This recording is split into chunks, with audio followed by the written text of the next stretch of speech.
Pagbabasa mula sa aklat ni Propeta Isaías.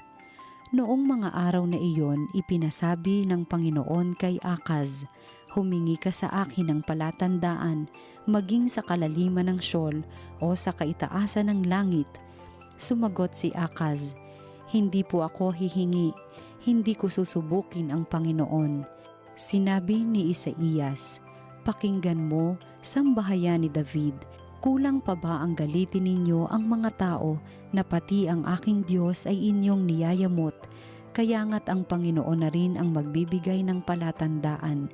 Maglilihi ang isang dalaga at manganganak ng lalaki, at ito'y tatawaging Immanuel."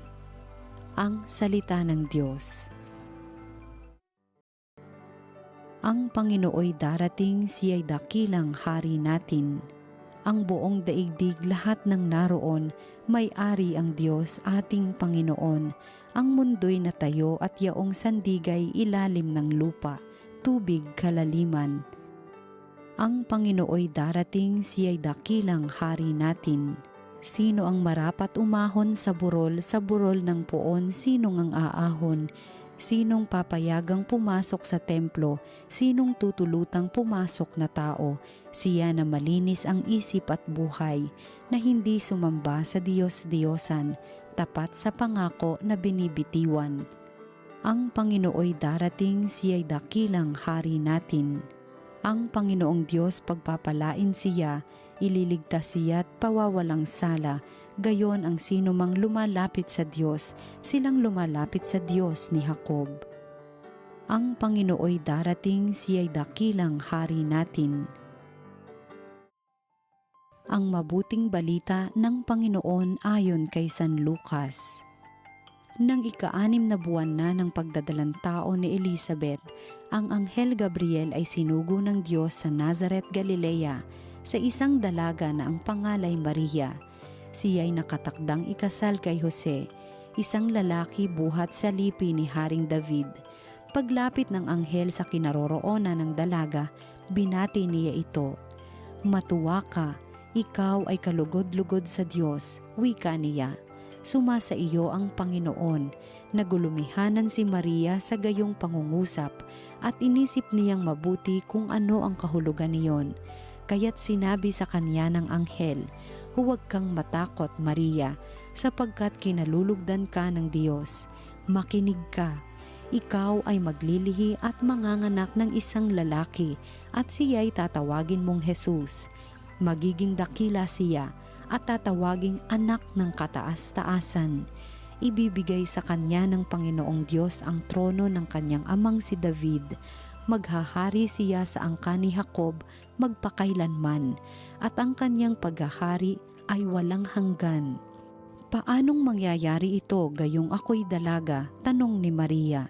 Sumagot ang anghel, "Bababa sa iyo ang Espiritu Santo at lililiman ka ng kapangyarihan ng kataas-taasan.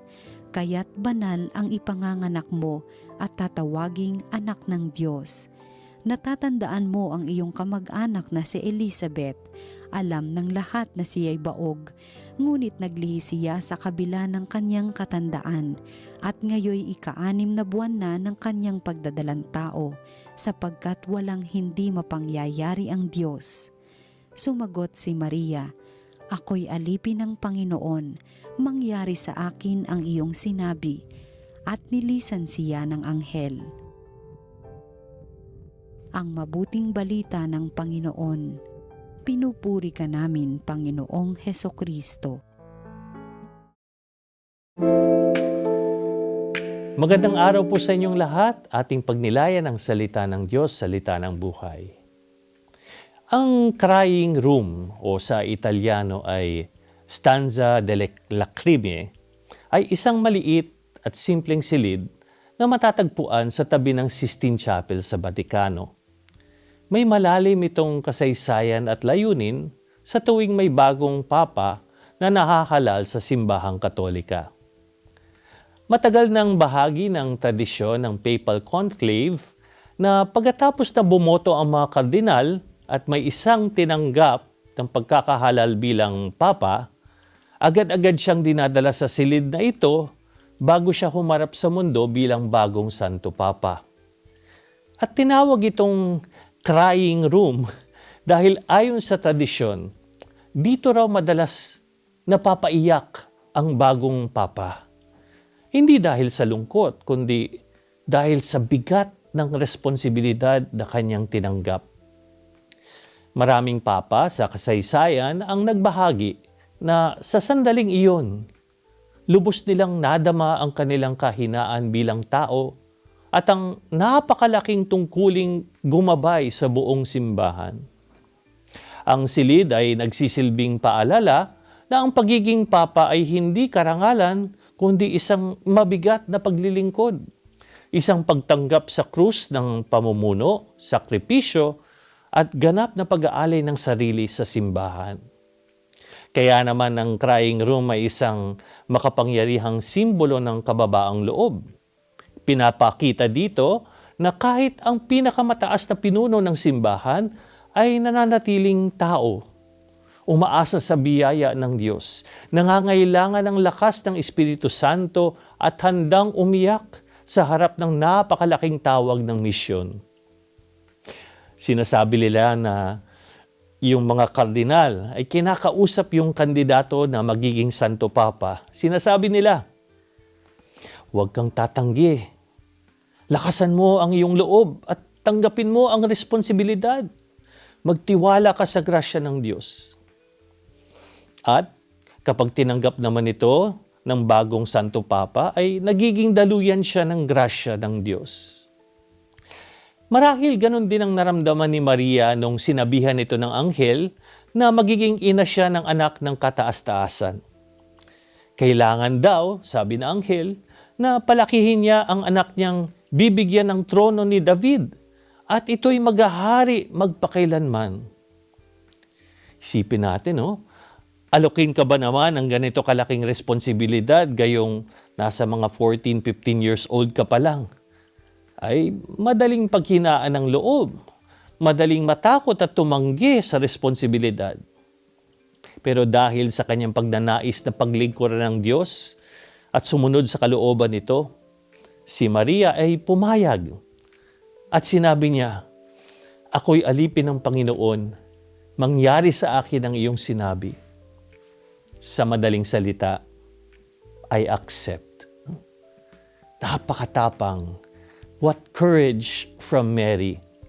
At dahil naglakas loob siyang sumunod sa utos ng Panginoon, kaakibat ng lahat ng bigat ng responsibilidad na ito, siya ay pinagpala sa babaeng lahat. Siya ay naging reyna ng langit at lupa. Ano pong punto para sa atin ngayon?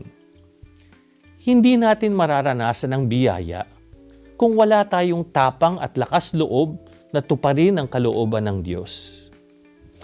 Si Maria ay ehemplo at huwaran ng mga taong may tapang tumanggap ng responsibilidad para sa Diyos. Minsan po kapag may nilalapitan akong parishioner upang hikayatin tumanggap ng posisyon bilang coordinator ng ministry or miyembro ng PPC, yung ilan sa kanila ay tumatanggi at sinasabi nila na hindi raw nila kakayanin o marami silang ibang gawain. Pero meron din namang ilan na kahit na mabigat na ang problema nila sa negosyo o nag-aalaga pa sila ng may sakit sa bahay, ay tinatanggap pa rin ang responsibilidad at sinasabi pa nila, sino ba naman ako upang tumanggi sa tawag ng Panginoon? At kung tinatawag niya ako, tiyak na tutulungan din niya ako.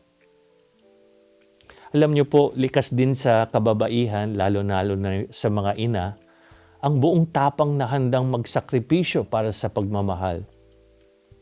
Meron akong parishioner na namatayan ng kanyang asawa nung siya ay 49 years old pa lamang. At kailangan niyang buhayin at paaralin ang kanyang 10 anak. Ngunit sa pamamagitan ng tapang at lakas ng loob, sa pamamagitan ng pananalig niya sa Diyos, nagawa niya ito. At dahil sa kanyang sakripisyo, naging buo ang kanyang pamilya. Kaya siguro, napakaraming naglilingkod na babae sa simbahan. No? Karamihan sa mga volunteers ay mga ina dahil sila ang may lakas loob at maaasahan sa panahon ng pangangailangan. Kahit marami silang gawain at responsibilidad, ay may tapang silang mag-serve pa rin dahil sa tiwala at pananalig nila sa Diyos. Kaya magandang tanungin natin sa ating sarili, meron bang bagay na hinihingi sa akin ng Panginoon? At paano ko titibayan ang aking loob at buong tiwalang tatanggapin ang responsibilidad na inaasa sa akin ng Diyos?